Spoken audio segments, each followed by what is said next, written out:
Podcast livre Les gardiens d'Ulguérine, le tome 1, Rose éternelle, d'Ophélie Duchemin.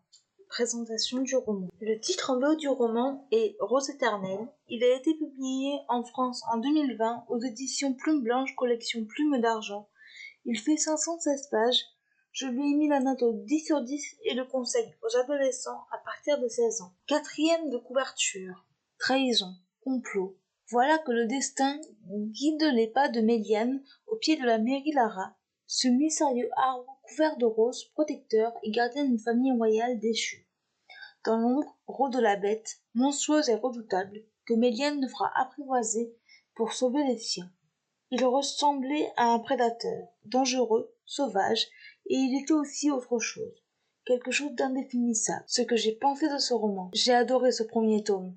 Nous découvrons Méliane, une jeune femme qui vit dans un petit village avec sa famille. À la suite d'un drame, elle va se retrouver au cœur de la famille royale.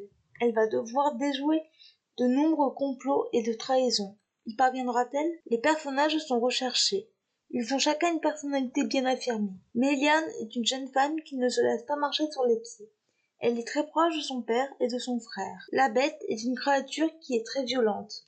Elle cache de lourds secrets. Les personnages secondaires ont leur importance dans l'intrigue. L'intrigue est recherchée. On a tout le temps envie de connaître la suite. Celle-ci est assez sombre. Ophélie Duchemin n'épargne pas ses lecteurs.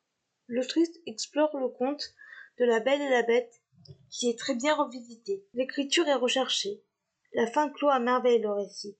Nous avons envie de lire le tome 2 qui parle d'un autre conte. En bref, c'est un coup de cœur. Extrait du livre. Aime et sois aimé en retour, où tu connaîtras l'abysse de la solitude pour toujours. Les points forts de ce roman, les personnages, l'écriture, l'intrigue, la revisite du conte et la fin. Les points faibles de ce roman, pour moi, il n'y en a pas. Voilà, c'en est tout pour ce podcast. J'espère qu'il vous aura plu. N'hésitez pas à me donner votre avis et vos commentaires sur YouTube, à vous abonner à la chaîne, et je vous retrouve très bientôt pour un nouveau podcast. Ciao!